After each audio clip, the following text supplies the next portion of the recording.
Hello students, good morning. I am science teacher from Shri Ram Academy High School, Satna, and I have come to your door to educate you people through audio and video lectures. So today we will be starting the subject that is science for class 10, and previously we started the chapter number 1, that was chemical reaction and equations. In this lecture also we will be continuing the same chapter. And in the last lecture, we learned that what are physical changes, what are chemical changes, and how a chemical change is associated with chemical reactions. Similarly, we learned activity 1.1 and 1.3, in which magnesium ribbon was burned in oxygen to form magnesium oxide, and a metal is reacted with acid to form salt and hydrogen gas. तो ये इस तरीके की चीजें हमने इस chapter में first lecture में पढ़ी थी. Now in this particular lecture today will be start learning to represent a chemical reaction and how a chemical reaction is represented. It is represented with the help of chemical equations. Chemical equations are what? Basically it represents a chemical reaction. Chemical reaction, what is chemical reaction? It is a phenomena which is happening in the real world. हमारे real world में क्या हो रहा है? Chemical reaction हो रही है. But on paper, if we want to represent that reaction, we use chemical equations to represent them. Now there are three forms that we will be discussing. First form of chemical equation is sentence form. Generally not used, but we will be discussing here because it is a basic class of chemistry. So sentence form अगर हम बात करें तो क्या होता है? What is sentence form? Sentence आपको पता है, एक sentence जो आप बनाते हैं, it is a collection of words.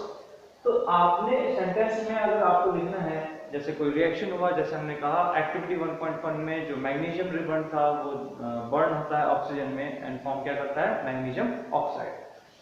तो हमने इसको सेंटेंस फॉर्म में क्या लिखा? When magnesium ribbon is burnt in oxygen, it forms magnesium oxide. Okay, so this is basically the sentence form of a chemical equation. But the problem is, it is very lengthy and it does not represent specifically how the chemical reaction is taking places and what are the conditions. ये इस बारे में कुछ भी नहीं बताता है. The next form is word equation form. Word equation form मतलब जो भी सब्सटेंसेस रिएक्शन में पार्टिसिपेट कर रहे हैं, जो भी रिएक्शन में बन रहा है, द न्यू सब्सटेंसेस फॉर्मिंग, इन सब को हम कैसे लिखते हैं? वर्ड्स के फॉर्म में लिखते हैं. We write the names of those substances. Suppose the magnesium ribbon is burned in oxygen and forms magnesium oxide. We will be writing the word equation as magnesium plus oxygen gives, this arrowhead means the direction of reaction. We will be reading it as gives magnesium oxide. We are writing it in a word form. Okay, so this is called as a word equation form. Now this is a basic skeleton, or we can say that basic structure of a chemical equation. यहाँ पर हम कुछ चीजें मैंने लिख रखी हैं, reactants and products. This is very important part. Reactants क्या होते हैं? What are reactants? Reactants are the substances participating in a chemical reaction. Simple words में कि जो participate करेगा, जो substances reaction में participate करेंगी, हिस्सा लेंगी, उनको क्या कहेंगे? Reactants कहेंगे. जो चीजें chemical रिएक्शन में बनेंगी, आफ्टर द केमिकल रिएक्शन जो सब्सटेंसेस बन के आते हैं, नए substances, new substances, those are called as products. Okay, कुछ नियम हैं, जैसे reactants are always written on left hand side of arrow head. This thing is called as arrow head. यहां पर मैंने आपको बड़ा सा लिख के दिखाया है. एरो हेड इसको कहते हैं. It represents the direction of reaction. क्या दिखाता है ये? Direction of reaction, मतलब रिएक्शन किस डायरेक्शन में जा रही है, मतलब किस चीज से क्या बन रहा है, इस बारे में ये बताता है. ठीक है. It always points towards the product, जो भी बन रहा है उसकी तरफ ये पॉइंट करेगा। तो एरो हेड के लेफ्ट हैंड साइड में, मतलब एरो हेड के लेफ्ट हैंड साइड में क्या लिखेंगे हमेशा, we will write reactants, and arrow head के राइट हैंड साइड में क्या लिखेंगे, we will write products. Okay, so this thing is clear I think. And products आपको मैंने बता दी, प्रोडक्ट्स क्या होते हैं, the new substances form during a chemical reaction are called as products.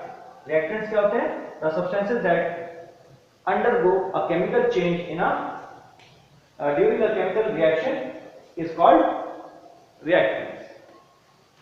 ठीक है, तो ये चीज मुझे लगता है क्लियर हो चुकी है, रिएक्टेंट एंड प्रोडक्ट्स क्या होते हैं। अब आते हैं कि एक केमिकल इक्वेशन को लिखना कैसे है, how to write a chemical equation.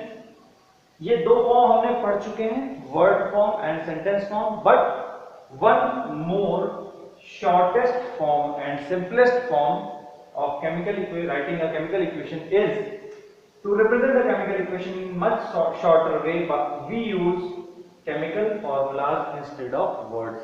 जो ये word equation हमने दे रखी है यहाँ पर, इसमें हम इन words की जगह जो reactants और products के names हैं उनकी जगह हम क्या यूज करेंगे, उनके chemical formulas। जैसे मैग्नीशियम का केमिकल फॉर्मूला क्या होता है, Mg। ऑक्सीजन का केमिकल फॉर्मूला क्या होता है, O2। मैग्नीशियम ऑक्साइड का केमिकल फॉर्मूला क्या होता है, MgO।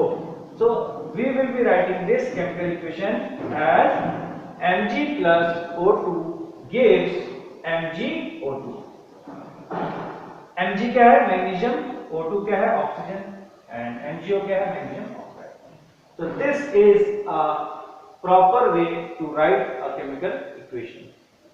इसमें कुछ और भी चीजें हैं जो हम बताएंगे further in the lesson, in this chapter, जो हम फॉलो करते हैं when we write a chemical equation. But this is okay. Now one thing more important I would like to point out here, you would have read LCM maths वाला नहीं है,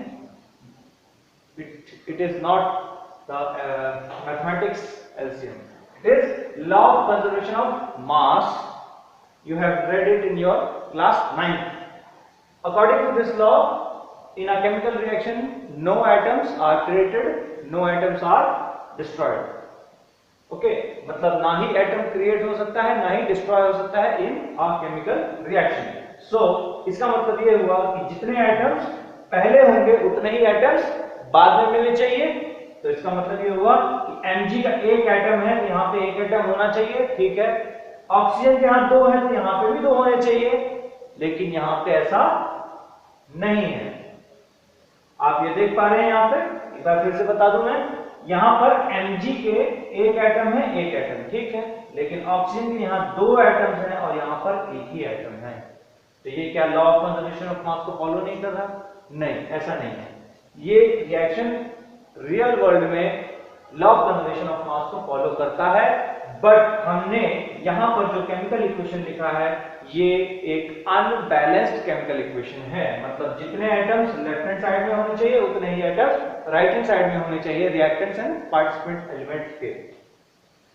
तो ऐसी chemical equation जो unbalanced होती हैं उनको हम क्या कहते हैं? Skeletal chemical equation. कैसे क्या कहते हैं? स्केलेटल केमिकल इक्वेशन, जहां पर अनबैलेंस्ड केमिकल इक्वेशन लिखी जाती है। जैसे कि मैंने यहां पे पॉइंट आउट कर रखा है, Mg का एक एटम, O2, यहाँ पे दो एटम्स हैं लेकिन यहाँ पे एक ही एटम। तो ऐसे इक्वेशन को हम क्या कहते हैं? These are called as skeletal chemical equations। Okay, I think this is clear. Now what to do to make it balanced chemical equation? हमें ऐसा क्या करना चाहिए कि ये बैलेंस हो जाए? तो हम क्या करते हैं, हम इसे बैलेंस करने की कोशिश करते हैं। यहां पर जो बैलेंस केमिकल इक्वेशन हमको बनानी है, तो फर्स्ट ऑफ ऑल को ये देखना है कि कौन सा आइटम अनबैलेंस्ड है। यहाँ पर अनबैलेंस्ड आइटम कौन सा है? ऑक्सीजन का आइटम अनबैलेंस्ड है। तो हम क्या करेंगे? इसको सबसे पहले बैलेंस करेंगे। रिएक्टेंट्स में कितने हैं? दो हैं। तो हम यहाँ क्या करेंगे? इसको पूरा 2 से मल्टीप्लाई कर देंगे, जो प्रोडक्ट है उसके सामने हमने 2 से मल्टीप्लाई कर दिया। अब यहाँ पर मैग्नीशियम के आइटम्स कितने हो गए, यहाँ पे 2 हो गए, यहाँ पर 1 ही है। हम क्या करेंगे, इसमें भी रिएक्टेंट के सामने 2 लगा देंगे। तो ये क्या हो गई, ये बैलेंस केमिकल इक्वेशन हो गई। जस्ट चेक इट, यहाँ पर 2 मैग्नीशियम 2 मैग्नीशियम 2 ऑक्सीजन 2 ऑक्सीजन के आइटम्स है। तो ऐसी इक्वेशन को हम क्या कहते हैं, बैलेंस केमिकल इक्वेशन कहते हैं। Okay, so this is the whole thing that is in this chapter, in this lecture. In the next classes we will be learning a method to balance any chemical equation. एक method पढ़ेंगे जिसके through हम balance कर पाएंगे। आपके पास मेरे को पता है बहुत सारी केमिकल इक्वेशंस होती हैं और उनको बैलेंस करने के लिए ये मेथड जो मैंने अभी इस्तेमाल किया, it is very tedious and time consuming. ये तो छोटी सी रिएक्शन थी इसलिए इजी था। So we will be learning balancing. Thank you.